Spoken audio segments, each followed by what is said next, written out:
Hey everyone, my name is Jana, but you can call me JJ because all my friends do. So I'm super excited today because we're going to be doing an interview with someone who is in an occupation that is very close to my heart. I love to travel, and I think everybody should travel as often as they can. And this woman is the queen of travel. Hi everybody, this is Karolina Guilcapi. I am the founder of State Adventures. We specialize in creating luxury experiences to 40 countries all over the world. And what sets us apart is that we love food and wine. So every trip you come home sated.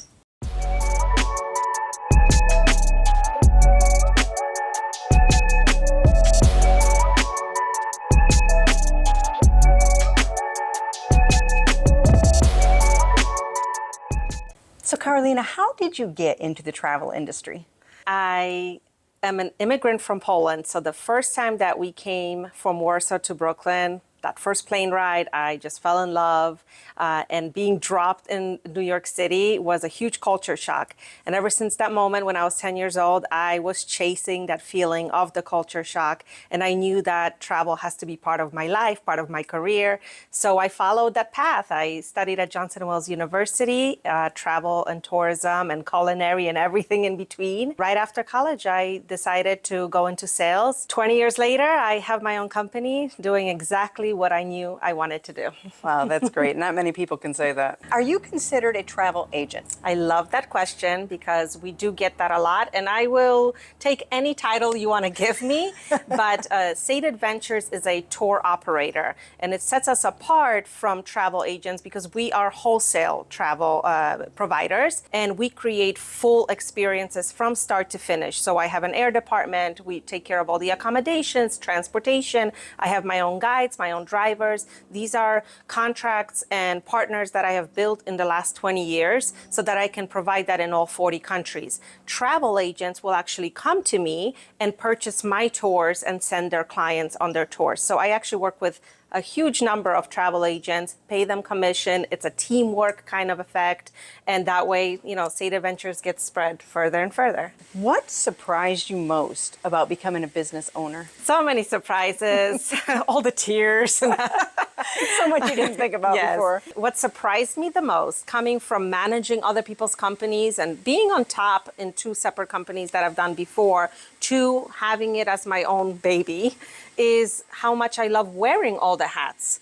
How much I don't mind being up at 3 a.m. with a phone call. We always used to discuss that as salespeople. Oh, I hope I don't get a call in the middle of the night, because you're kind of like off the clock. Sure. Well, when you have your own business, you're never off the clock. But I never mind that now, because those are my people. Those are my babies. So I really love taking care of the marketing and dabbling in advertising and even looking over spreadsheets for accounting, which before, shoot me, I never wanted to look at that.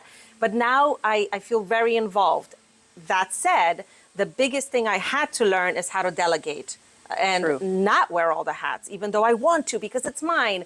I had to learn higher in operations, higher accounting, higher advertising, because if you don't do that, you will never grow, and I want to grow. And not only that, the quickest way to burn out is to say, I'm going to do it all. Exactly. And nobody wants to burn out. We want to thrive. What I love when I interview and hire people is you spend so many weeks doing that. So much money gets invested into finding someone perfect.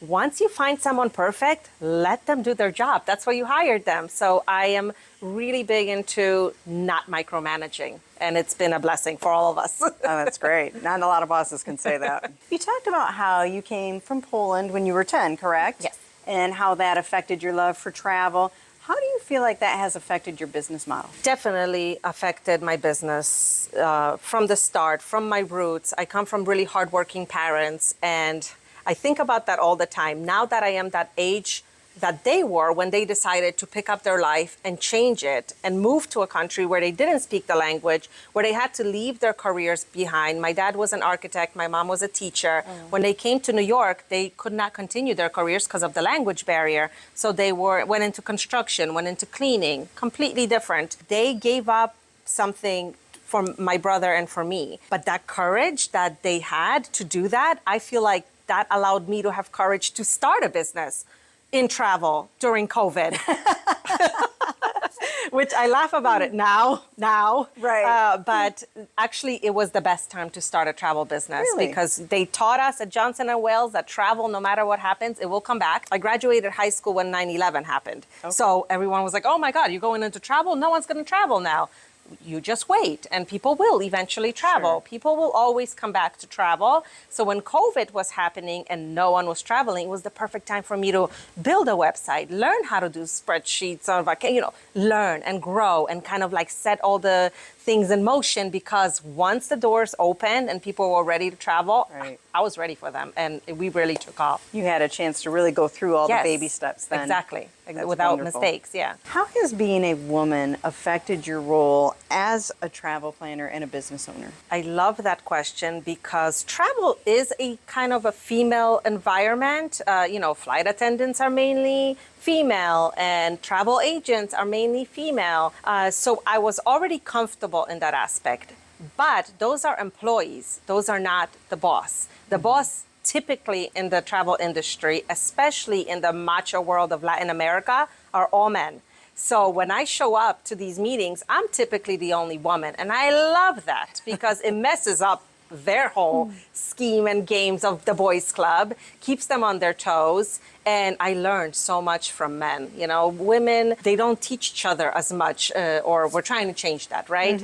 Absolutely. But yes. What is the most stressful part about your job? That no one gets sick. Clients wait so long for the trip. Clients raise so much money to pay for the trips. These are expensive, private, luxury experiences. So when I get a call that someone's not feeling well due to the altitude or has some traveler's tummy issues, it takes away the fun. Of course, we have a 24-hour doctor on call and we get them everything they need. But it makes me sad because, we worked so hard together to make Right. sure you do this experience and now you're missing it. So when I hear that a client is not well or can't travel and they're canceling because of health, again, we go above and beyond to make sure we can move the trip or get them their insurance taken care of. The older I get, the more I realize how important health is. No, absolutely. Especially, as you said, when you're putting this much time and effort and Yes. money into something, Yes. and if you do it around an anniversary, that date only comes once a year.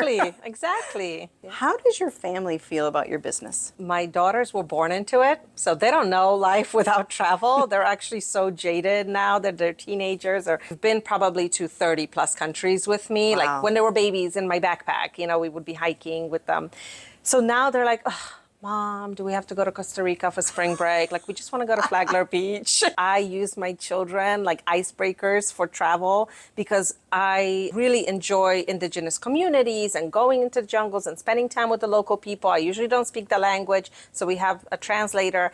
But when you bring a child, they're amazing. Like the ladies come out, they want to bounce your baby, and they give you their baby to bounce on your lap, and they're bringing snacks. And I always come back to this one moment where my daughter was probably 5, and we went to visit the long neck community in Thailand. yeah. So where they have the rings and Sure. the necks are really long. They live in the middle of nowhere, no electricity. It's very remote. And so the little girl was playing with like a wooden doll or something carved. And my daughter brought her Barbies. Oh. And I have the best photos of them exchanging. My daughter was like amazed by this wooden toy. And the little girl was like, whoa, what is this blonde thing, And here she is with her little rings, on her neck and complete, like didn't speak the language, different ages, but they just broke whatever barrier was Wow. there. And that happens all over the world with my kids.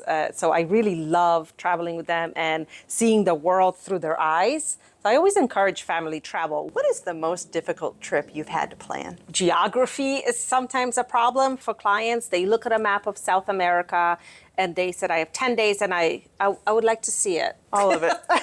Just walking clients through that, which is a lesson for them. It's a lesson of geography. It's a lesson of all the amazing gems that are in each country, and don't shortchange yourself by trying to just fly from point A to B to C just to say, I've been there. I would rather you take 2 countries and really feel the sense of each culture and food and all these beautiful places that you can see in them. And I blame the United States work ethic because we typically just have 1 week off during, so they have a weekend, 5 days and a weekend. And they've read about so many amazing things and they want to see see it all during those 10 days. Well, I don't do that. I have trained myself how to say no. And if a trip does not work with how I feel it should go, I won't go through with it. So I will say no to clients if they have this idea that I know they're going to be miserable.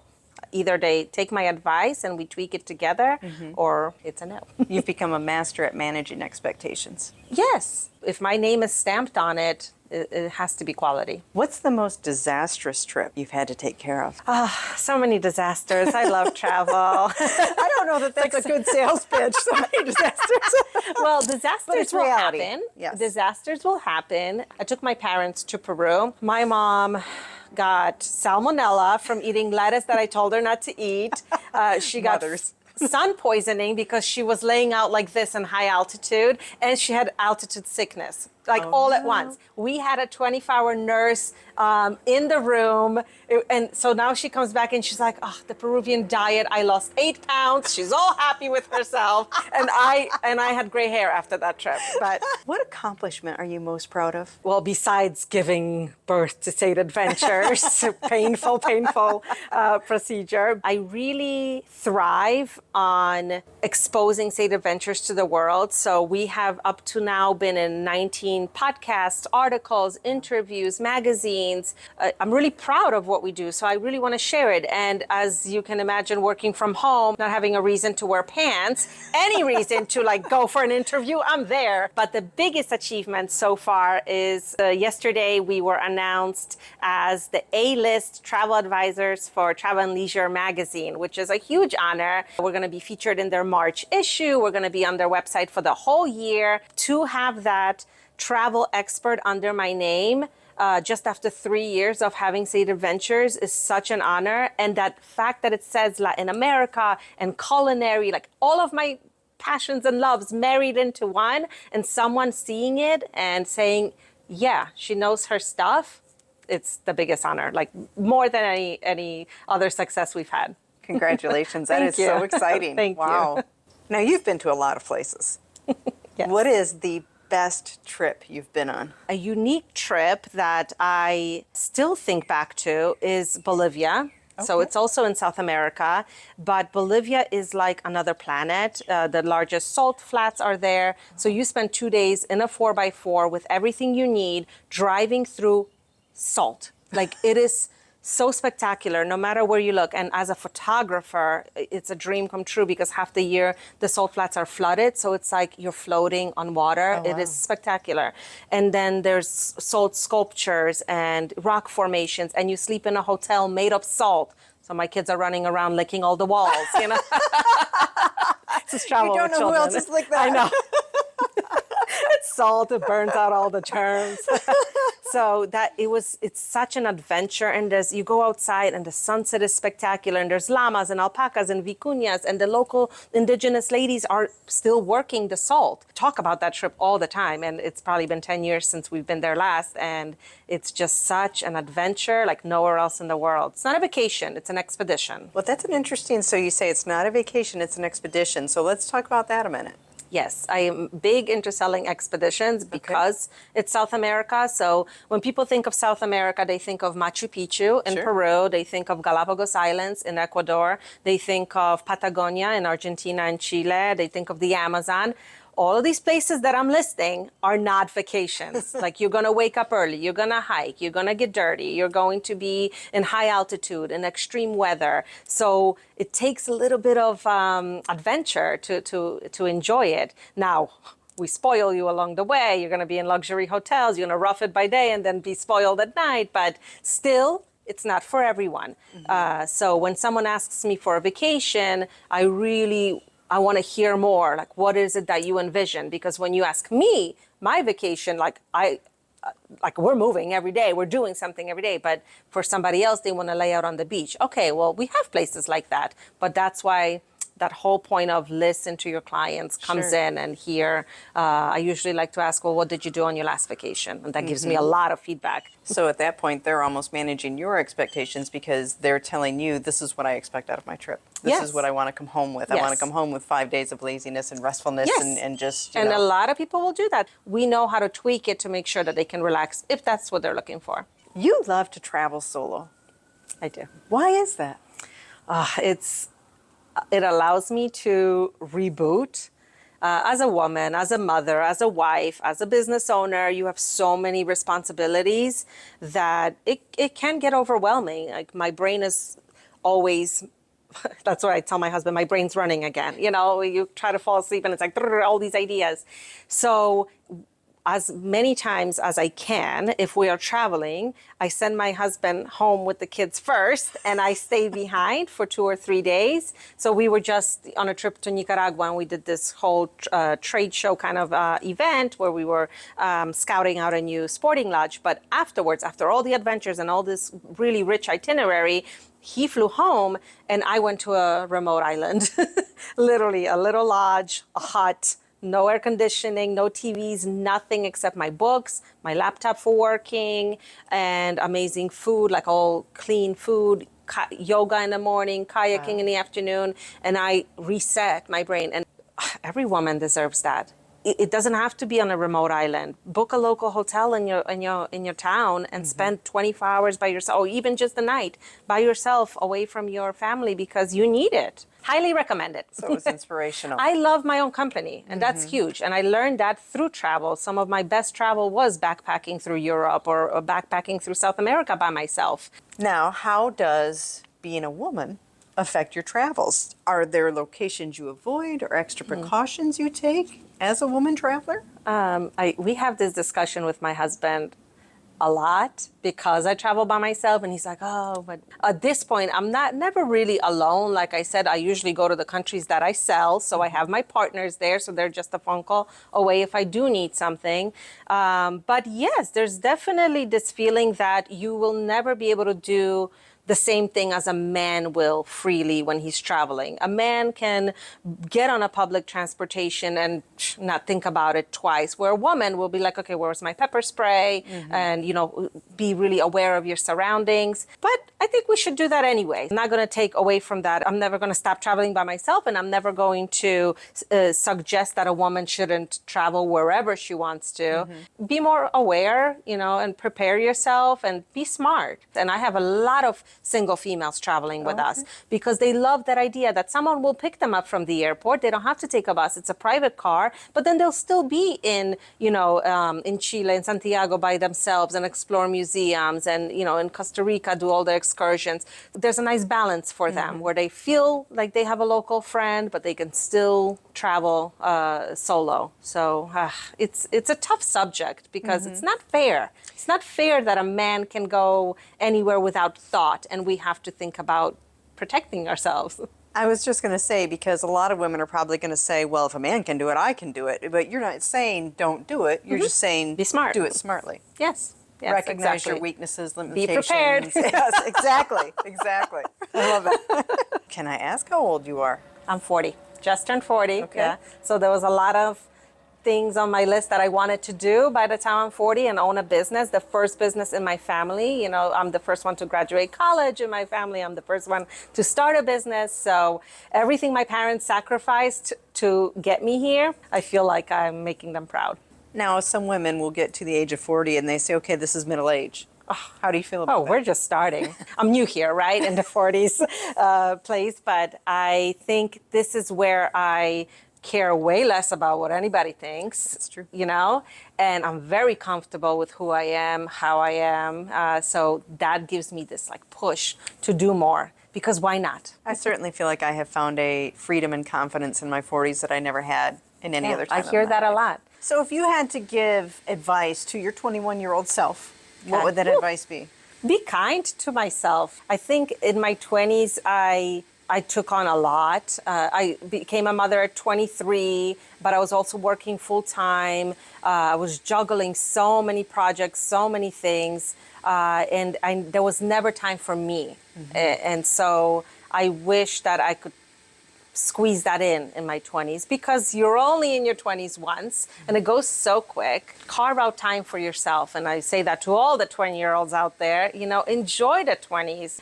That's the time to be spontaneous, because you don't have puppies, and, Right. you don't have kids yet, probably. So enjoy the world, because things change so quickly. What advice do you have for someone who says, I want to do what you do. Oh, I love that. Well, we're currently hiring, so send me a resume. My biggest advice for someone who wants to get into travel is that this is not a job of travel, it's a job of sales. It's an office job, it's a desk job. Because in my previous positions, I was in charge of hiring and training, and I would get a lot of dreamers come through because they came in, they're like, oh, you're a travel company, so I'm going to be traveling. Yes, we will travel some, but for the majority of the time, you're going to sit right here next to me and we're going to stare at a screen. And it's a lot of hours and it's a lot of phone calls and it's a lot of your energy that you're going to pour into these itineraries. What's important in the travel industry is language skills. You have to be a good writer. You have to be detail oriented, because what you present, majority of the time, you're never going to see your client. It's only what you send in that email. It has to be beautiful. It has to be correct. Are you able to do that? If you're not, you could still work in the travel industry. You could go into accounting or work for a travel company and be the behind the scenes. My tech guy, he designs my website and checks on it. He's in the travel industry technically. So just be realistic with yourself, what you want your day to look like. Yes, I travel quite often, but I didn't that first year. I was doing sales. I was, living off of making commission and learning the destinations. Well, and you touched on this a little bit, but I just want to expand on it because I feel like a lot of people, when they think about working in the travel industry, they picture this glamorous life. You're on a beach, you're sipping Mai Tais, and you're like, yes, I checked out this hotel and it's fantastic. And you're saying, no, manage that. That's not how it but is. manage your expectations. But yes, there will be moments where you're in a $10,000 room and you get to enjoy it because the hotel is inviting you to experience it and then sell it, So it is still a job. It is still part of the experience. But yes, there will be those magical events and moments, but you have to earn them. It's a lot of hard work. You don't start by saying, okay, I want to sell travel, and then the next day hotels are going to invite you everywhere, because who are you? What can you do for them? How do you stay motivated? I ask myself all the time. And, naturally positive, that is just my attitude, but I stay motivated because I love what I do. It's so cliche, but truly I enjoy what I do. I love building itineraries. I love talking to clients. I love learning about the world. I'm always looking at maps. You just have to find that niche for you. What drives you to happiness, or what drives you to wake up and dive into work. How do you manage stress? We're really outdoorsy. We love going on hikes. We bike our bicycles a lot. I find spending time outdoors is another cliche, but it truly works. And so my husband works really long hours too, and he's kind of coming on board with Sade Adventures. He does a lot of things for the company. We love spending time with each other, and we love spending time outdoors together. So away from screens, away from noise, just to be able to talk and, lean on each other. So those are my two big pillars, my husband and being outdoors, which is perfect where we live. On your worst day, we're talking lack of motivation, being stressed. Sure. Those days when you just want to throw in the towel and go to work for somebody else. You're done. What pulls you through? There's been weeks like that where I am comfortable enough where I can say, okay, close the laptop. I'm not looking at this anymore. At the end of the day, I'm not a surgeon and no one's dying. Right. It's a trip. And so if they're waiting on an itinerary and it's just not coming together, or the client is frustrated, we take a pause. I don't come back to the computer for the whole day. I go do something with my family. I really just reevaluate the fact that no one's dying. Right. It's just a trip. Right. Big picture here, people, and that really helps me reset myself to come back the next day and still be professional and fix the problem, or just part ways with that particular client. It's mental health. We got to take care of ourselves, ladies. I think that's advice a lot of us could hear. Yes. Where can we learn more about Sade Adventures? Oh, please do. So Sade Adventures, we have a beautiful website, sadeadventures.com. And we are very active on social media. So on Facebook, it would be facebook.com/sadeadventures. We're also on Instagram, on LinkedIn, We dabble in TikTok, but Facebook is our main one. That's where we post a lot of what's going on. And if you share your email address, we do a newsletter twice a month, so you can get some ideas that way as well. Karolina, I want to thank you for coming in today and telling us all about your fantastic company, and more importantly about what it's like to be a woman taking on this role in travel, challenging stereotypes, traveling alone, doing things that a lot of women say we can or shouldn't do. And I just really appreciate you inspiring those of us out there. Thank you. I really enjoy sharing this journey, and I know that I can help other women get there as well. So feel free to reach out anytime, but thank you for having me. My pleasure. Want to see who's coming up next?